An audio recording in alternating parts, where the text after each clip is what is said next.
LinkedIn News. How did your friendships evolve during the pandemic?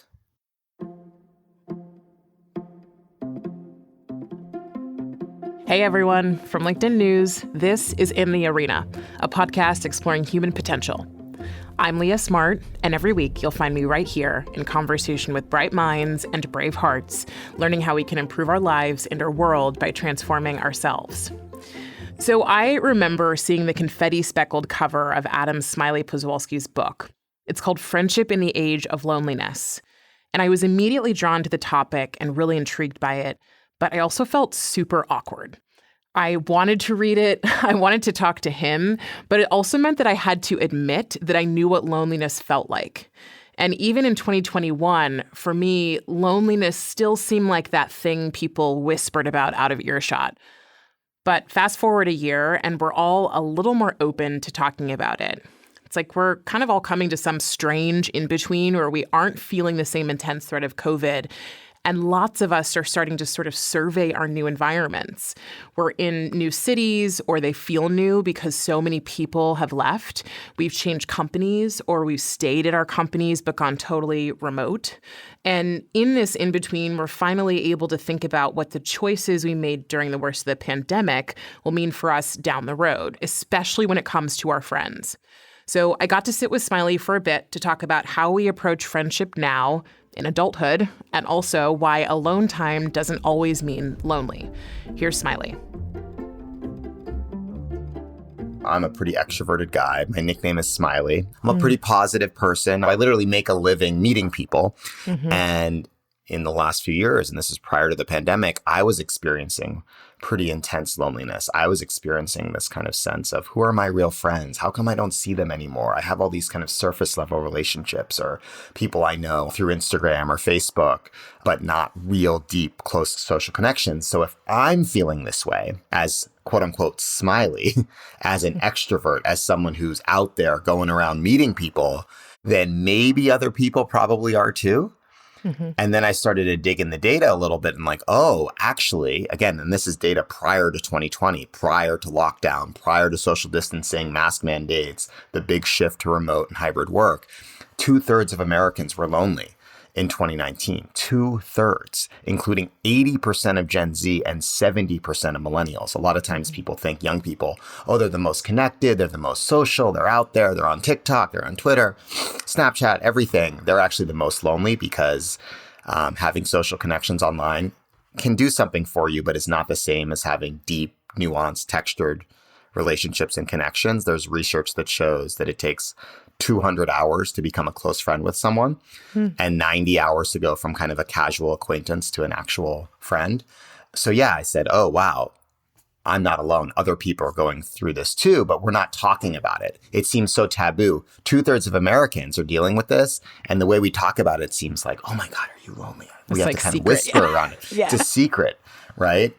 So that was really one of the main intentions for the book, was kind of saying, hey, let's normalize conversation around this. I started to research a little bit. And what you find is that actually there's really a difference between social isolation and loneliness, right? So sometimes people that are isolated are not necessarily lonely. Social isolation means you're just not around a lot of other people. Now, you can be not around a lot of other people and really enjoy it. You're kind of taking, hey, I'm taking some me time. I'm in the woods. I'm in a cabin. I'm in my apartment. I'm reading books. I'm watching Netflix. I'm just doing my thing. And I don't really need other people right now. Great. Right. But you can also be socially isolated and be very lonely and miss that. And loneliness is the gap between where your connection levels are and where you'd like them to be, kind of what you're missing. And I think that there's a lot of reasons for that. I think that we're spending more and more time on social media. Right. The average person is spending, 50 minutes a day on Facebook, Instagram, TikTok, whatever it is. If for children, for teenagers, it's much higher. And yet we're only spending 4% of our time with friends. So that might explain why the gap is there. We kind of, wait, I'm here, but I'd like to be there. And meanwhile, that's staggering. 4%. Just 4%. And we know it's 4%. And that would be staggering just as a statistic. But when you actually look at what friendship gives you and social connection gives you, it literally saves your life. People that have close friendships have a higher chance of survival by up to 50%. Like it literally gives you life. Not having close social connections is as dangerous to your health as smoking 15 cigarettes a day, right? It links to higher risk for heart disease, for stress, for Alzheimer's, for all of these things. Harvard did a study kind of looking at longitudinal happiness and found that the biggest factor in determining someone's health in their 80s was their social connections, how healthy their relationships were in their 50s. Like it had nothing to do with their wealth or how successful they were or their accomplishments or their bio or all of the cool things they had published or where they had worked and how many people thought they were amazing. It had everything to do with, did they have people in their life that cared about them? You know, did they have close social relationships? And yet we're not living our lives like that 4% of our time, you know? Well, I was going to ask you, you mentioned social isolation versus loneliness and having experienced both. Like I remember at the beginning of COVID, I was on with my therapist and literally I had a choice in a very short window to either go back to California where my family was or stay in New York knowing, I live alone and I probably wouldn't be seeing many people because New York was just totally shutting down, as was, a lot of the rest of the country. And in that conversation, I was like, am I going to be okay alone for what could be, what we all thought might be a couple months, but really could be a year. And, in that conversation, I was like, I think I'm going to be okay. But it was actually the first year that I spent truly alone. And I loved it. So like, I didn't expect to be in like, so much gratitude, right? For during that year, there was so much chaos going on that I was so grateful to have this experience of understanding aloneness, even in social isolation could be okay. But, even in the last, call it 2021, I think was tougher for a lot of people than 2020 was because it sort of like really sunk in that you were alone and that there was not necessarily a light at the end of the tunnel. So like, how do we define the difference between alone and lonely? And do you think people know how to be alone in general? It's a great point. There's a little section in my book called Have Tea with Strangers and Have Tea Alone. And it talks about the importance of spending more time alone in the service of being a better connector. And why that is, I think it's because you get a better sense of yourself when you spend more time alone and we kind of get rid of the negative connotation that we have with aloneness, right?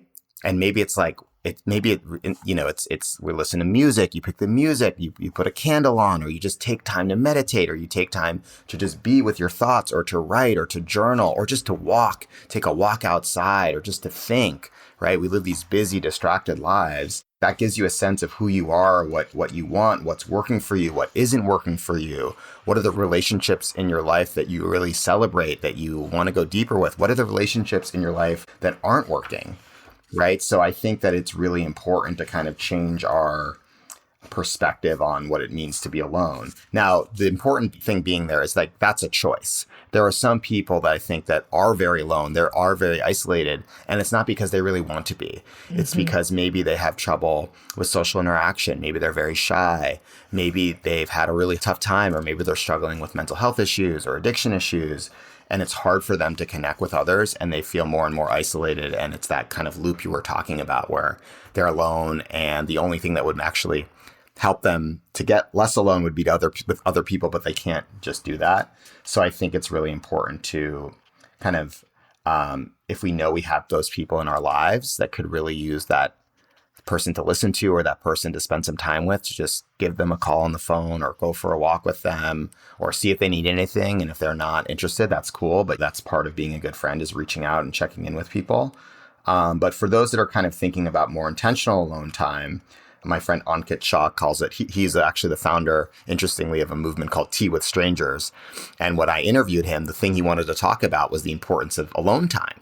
This is a guy who literally has brought together 50,000 strangers for a cup of tea. That's what he loves to do. But the thing most important to him was alone time. And he calls it good alone time, right? And I think that shift there of like bad alone time, or, versus good alone time, intentional alone time, putting it on the calendar. This is not Zoom time.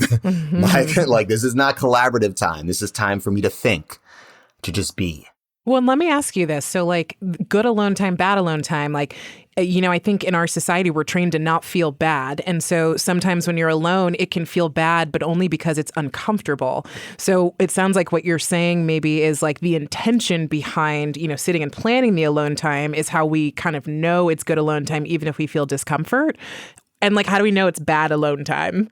You know, far be it for me to tell when someone's time has been bad or good, but I think that there's something, you're right. When it's intentional, it becomes more of a ritual. It's something to look forward to, something normalized, something rather than feeling shame. Like if you're like, I'm going to have some alone time on Friday night, that feels pretty cool, rather than getting to Friday night and be like, no one invited me to a party, or no one likes right. me, no one wants to go out with me. It's like, no, you scheduled it. You want that. Like, take it. Like, that's for you. You earned it. Like, imagine getting to Friday night, getting to Sunday evening and be like, oh, I got some alone time. Like, yes. It's actually really hard to take this time. It's actually hard to kind of create that space in the busy world that we live in. And there's a little bit of shame around it. It's like, oh my God, you don't have plans. Right. You're not doing anything Friday night. You're not meeting up with Amanda or Chris or Craig or Rachel. Like, what's wrong with you? It's like, no, I'm intentionally not. I need that space. It's just the time is worth it for you. Like that's an end in and of itself. That's enough. And actually, it's frankly, I think in the world that we're living in right now, and the stress and anxiety and how intense things are, like it's actually really crucial and critical for our health and wellness. I know we're talking about friendship, but if we're starting from the place of the importance of alone time, and, you know, we're getting more comfortable, not just like being alone, but also talking about the value of being alone and the ability to do nothing. I am definitely someone who, you know, my one of my close friends would say, like, I'm just doing nothing. And I'm like, I don't get it. I don't get it. What do you mean you're doing nothing? Because even if I'm alone, I'm like learning something. I'm reading. I'm listening to a book. I'm doing something active. But either way, you know, I think even with my alone time, with doing those things shifted for me. And I started to learn, like you said earlier, learn more about myself. And one of the things I noticed in that experience was that my perception of my own friendships felt different after a period of time. Like in a way, I was like, some people feel like they've outgrown me or I've outgrown them. Feels like maybe we're actually heading in different directions that I never would have noticed because we've been friends for so long, or we have these three commonalities that felt like enough, but now they don't. Like, is that a natural part of this whole process? Well, I think that's something that really, for a lot of people, not necessarily for everyone, that was actually a silver lining of the horror that has been the pandemic and the last couple of years, was that this time allowed people, not just made them because there was so much alone time, reevaluate their relationships, reevaluate who was really important to them. Also by necessity, you frankly couldn't see everyone. And I think that is a silver lining, is that, you know, the research shows that people don't necessarily need lots of friends. They need good friends, right? To go deep rather than wide comes up a lot in the research and comes up a lot in my interviews, is that what people are looking for is not necessarily surface level relationships with lots of people. What they're looking for is a few people that truly know them, that they can truly turn to when they need someone to talk to, that they can show up for as well. And I think that this time really allowed people, because they were kind of reevaluating their personal life, their professional life, just by the nature of what we were experiencing. People really kind of said, "Ooh, what's working? What isn't?" And I actually think that that's a positive, even if it meant that there had to be some separation from certain people. Okay, hey, let's pull back a little. Let's give this a little space. We were talking several times a week. Let's talk every month or two, you know? And hey, I've changed, or this is what I'm looking for. I need to communicate that to you. You know, or hey, maybe we really shouldn't be friends, and that's okay. Like taking that break or having a chance for a little bit of a separation it can be healthy. It can be good. And I think it's not easy for us to talk about that stuff. You know, it's much easier to kind of just drop people, or just to pretend like everything's good. That's what most people probably do. Be like, oh, our friendship is not working, but let's not just like, let's just maintain pretend the it's cool. status quo. Let's pretend it's cool. Yeah. Let's pretend it's cool. I'm not going to say anything. Yeah. But that doesn't really do anything, right? Whereas honest, open communication, hopefully, you know, at least creates a window for people to kind of get to a better place, or at least to share something that's on their mind. I think friendship really is an investment. It is something that requires intention. It requires work. And part of that work is the personal reflection. It's like a step that I think we all skip. And frankly, to be honest, that I had skipped. And taking time to figure that out was actually the most valuable thing that I did. I think the fact that you're even talking about that is really important because what I love to do on this show is talk about things that people don't talk about. So, loneliness is something we don't talk about typically, but also what you just said struck a chord for me. We don't learn how to be in relationship with each other for the most part, growing up. Like we don't learn that. It's assumed that we'll figure it out. And so I remember, not too long ago, I was Googling, like, is it normal to need a friend break? Because I am definitely the person who typically is like, I like to keep the peace. And so, but because of my alone time, I'm a lot less likely to want to do that because I feel a lot more secure in who I am and, the people I want around me. So I do think it's important for, anyone who's listening to recognize that it's okay to reevaluate. And it's also okay to rewrite the rules of the relationships you have in your life so that they serve both you and the other person.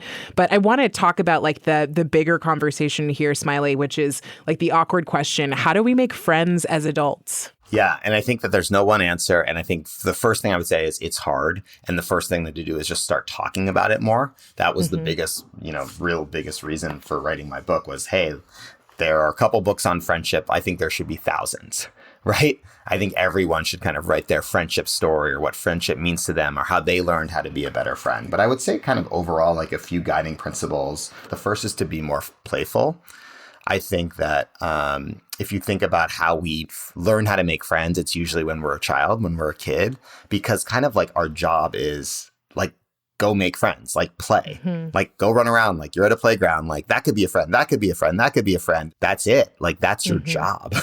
It's recess, go make a friend. It's, and I think that permission slip kind of, we lose that as adults. We lose that kind of sense, it's like, this is a place where we work.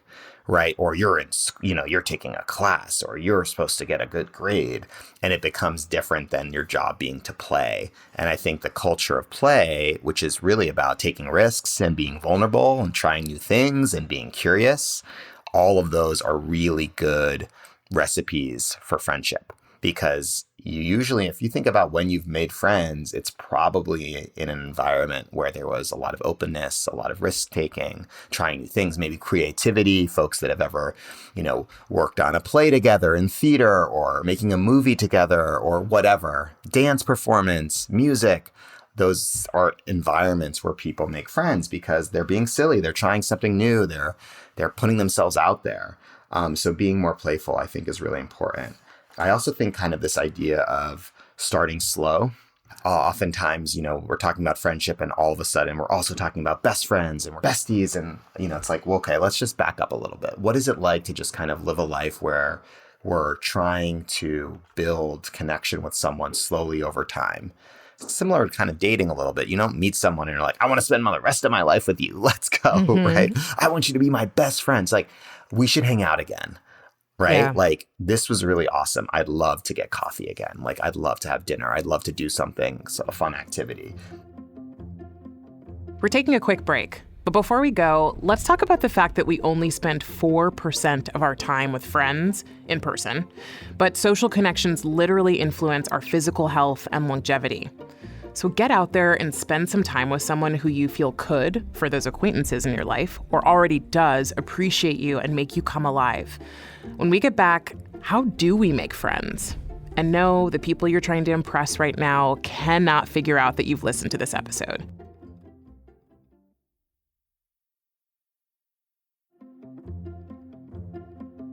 We're back with Smiley Poswolsky.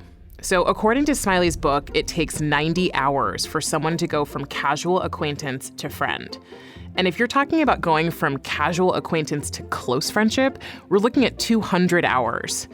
That feels totally daunting, and I want to know what is going on in those 200 hours. We're not just staring into each other's eyes. So what do we do to get there?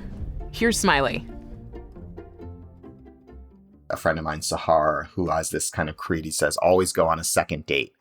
And basically, I've heard that not just when it comes to friendship, right, but yes. But exactly. And that, obviously if you meet someone and they're like really making you not feel safe or they're making you feel weird, like just, that's it. You don't need to hang out with them ever again, right? Just walk away. But if you meet someone and they seem cool, they seem interesting, or there's something there, like hang out again. And he has, instead of a business card, he has a friendship card. And on it, it has its name and it says, let's be friends. has his email and his phone number. And if he meets someone interesting, he gives them his friendship card. So the other person kind of has to take initiative and reach out. And then once a month, he has a potluck, right? And he was obviously during the pandemic, he wasn't doing these in person, but he basically invites the people that he's met in the last month to the potluck.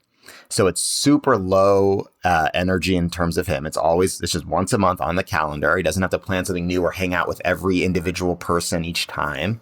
And then people come, and not only can they connect with him, but he can invite other people that maybe he's met, along the way. And it's just like this kind of low effort way for him to kind of always go on a second date with people, because they come to the potluck, and then maybe if that goes well, then they hang out. That you kind of are just slowly kind of building those containers of trust over time, rather than kind of diving right in immediately. Mm-hmm. But I think it's hard. I think it's really hard, especially in busy adult lives, especially if we move or for different places.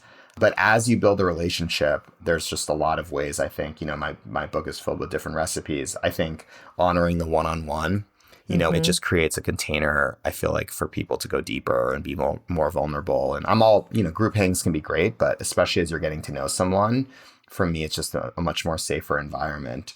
I think correspondence is really important in the world we live in, to keep track of people, especially if you don't live in the same place, and realizing that people have different correspondence languages, whether it's writing handwritten letters, whether it's emojis, whether it's GIFs, whether it's texting photos, figuring out what people's kind of correspondence cadence and love languages are really important. But telling people that you care about them and that you need them and that you love them goes a long way in the world that we live in. Yeah, I think you had mentioned even in one of your interviews, voice notes, which is something I started doing during COVID, was like just sending people voice notes. And it's so nice to just do that quickly and know we can't talk on the phone for, an hour, which like I'm definitely a one-to-one person who likes to go deep with people. And so generally people probably know that if we're going to talk on the phone, it's not going to be 5 minutes. So I was like, oh, well, my middle ground is just sending a quick voice note. Yeah. I love voice notes. And then I would say that the importance of ritual. So Shasta Nelson's one of the kind of world's leading experts on friendships. He says that, friendship needs 3 things to thrive: positivity, consistency, and vulnerability. Mm-hmm. And if you think about the importance of ritual, that's kind of where you start to get things like that, right? Ritual meaning something that happens more than once. It's on the calendar, right? If you join a book club, or if you're doing in a theater production together, or maybe work, right? A Friday gratitude check-in at the office, or you do a girls' weekend, right? Or a wine club, or these types of things where it's kind of something that's always recurring, whether it's weekly, monthly, annually. It's something you look forward to. You kind of have the memories from the last one. So there's this shared experience.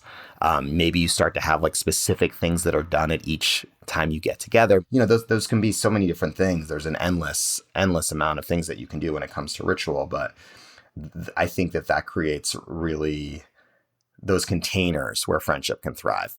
Mm-hmm. And you mentioned work, and I know you've talked about the value of having a best friend at work when it comes to being engaged. Can you just talk about that? I feel fortunate that I work at LinkedIn where, for a long time, and even now, there are so many people here that I still would love to get to know, but not everyone's in that environment. So, how do you recommend people think about having a friend at work? And also just, I know you talk a lot about millennial engagement, but you also talk about cross-generational engagement. So there are generations that are like, I'm not used to having friends at work. I clock in at 9 and I leave at 5. So how do we bring this into the fabric of our work, knowing that we're working across different belief systems and then, across different levels of the ability to make friends? Yeah, I think research shows that just 30% of employees have a best friend at work.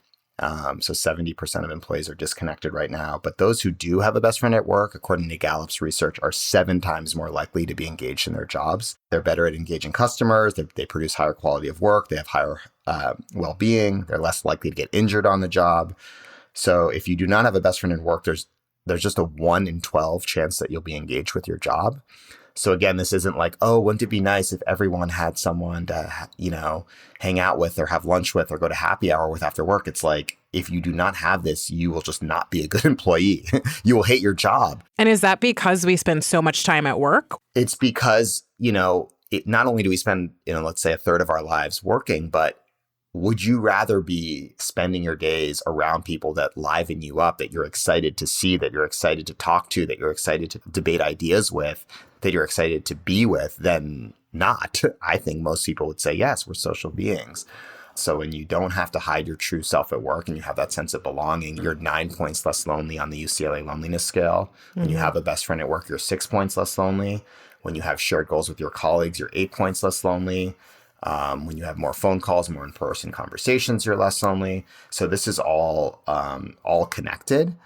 And I think that a lot of times, people think of this as like a team building. Oh, like we did a team building exercise. It's actually more about creating an environment where all of the time people feel seen and heard and accepted as who they are. That doesn't mean everyone has to be best friends or think alike. It's not this culture fit. I think that that's the wrong approach. That's like everyone should look the same or talk the same way or went to the same type of college. No, it's creating an environment where people can be themselves, right? And can be who they are and not feel scared of that.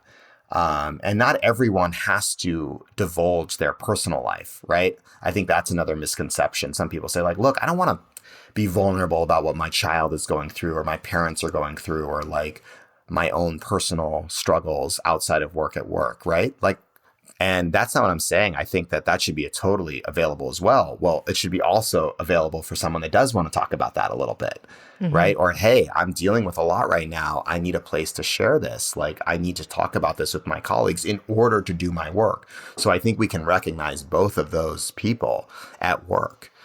And that when we create the environment for both of those types of people to show up, we do better work. So I'm curious if you could give like one piece of advice to someone who's like, I just want my friendships to be better. What would you tell them? I would say kind of focusing more on what you can give and how you can show up. I think that a lot of times we're waiting for all of this stuff to happen to us and to kind of flip it and say, like, what can I give? How can I come from a place of support? So being able to kind of say like, I want my friendships to be better. Okay, cool. What is it that you can give to each of your friendships right now that you're trying to improve, right? Maybe it's someone that you haven't told how much they mean to you in a while. Maybe that somebody really needs a gift. Maybe somebody needs you to plan a Saturday afternoon together or to surprise them with something. Or to send them an old funny memory that you have of the two of you together. Like, what can you give to that person? Or actually to kind of say, like, I just wanted to acknowledge you. I wanted to celebrate you. I wanted to affirm. I wanted to thank you. Kind of coming to it from a place of giving, I think goes a long way. And I think is a really, if we all do that with our relationships, it creates kind of these ripples of impact. But I would also say just the importance today, especially with kind of just the world we're living in and how disconnected people are, just kind of how can you be a minister for loneliness for your community? This is something that feels kind of overwhelming. It is overwhelming, right? This is a global issue. It's an epidemic of loneliness, both in the United States and around the world. Japan has a minister for loneliness. Britain has a minister for loneliness. Loneliness is on the rise in Europe, everywhere. What are little steps that you can do to kind of be an agent of human connection in your day-to-day life, like where you pick up your coffee, going to the grocery store, saying hi to your neighbor, little things that you can do in your day-to-day life to kind of create more space, more belonging for people, more acceptance of people. It sounds kind of cheesy and it is small, but that's our way forward. That's how this works. Let's all be chief friendship officers, at our organizations and on our blocks, in our neighborhoods, in our apartment buildings, on our streets, as we walk through the world. How do we show up and create that support system for people? How do we just acknowledge people, give them simply now, especially that we can make eye contact with people or smile at them? And okay, maybe not everyone has to smile, but it's a nod or just a like, I recognize you, I see you, you matter. I think really at the end of the day, people want to feel like they matter. They want to feel like they have a purpose, a place. And the more that we can give that to them, the more I think that we thrive in terms of, not just our neighborhoods, our communities, our workplaces, our society. I think that's beautifully said. And the point that I'm hearing from you is like, what got us here won't get us there. And Right. so we're sort of going to this place of saying, well, what can we do differently and what's missing? We know what's not working. So here's an answer, or one of the many answers of things that we can bring into our own worlds, small or large, that can help all of us move forward in a different way that feels more connected and less lonely. I'm going to have you answer these 3 statements, Smiley. I'm guessing one of the answers already, but let's see. Better humans are. Better humans are better friends. Surprise. Better work is. Better work is a place where people can be themselves and also have fulfilling lives outside of work. And a better world has. A better world has space for people to make mistakes. Love that. Thank you so much for joining. It's great talking to you. Thanks for having me, Leah. It was great to join you. That was Adam Smiley Poswolsky, speaker and author of Friendship in the Age of Loneliness. One big thing before we go. A silver lining of COVID is that people are more intentional about where they spend their time these days. I found myself gravitating towards those who really allow me to be myself. I know we all hope to find that group or that person who just gets us. So talk about it. Tell people you're looking for community. Be playful, take risks, and start slow. Remember, according to Smiley, it takes 90 hours to move from acquaintance to friend. So why not have some fun along the way?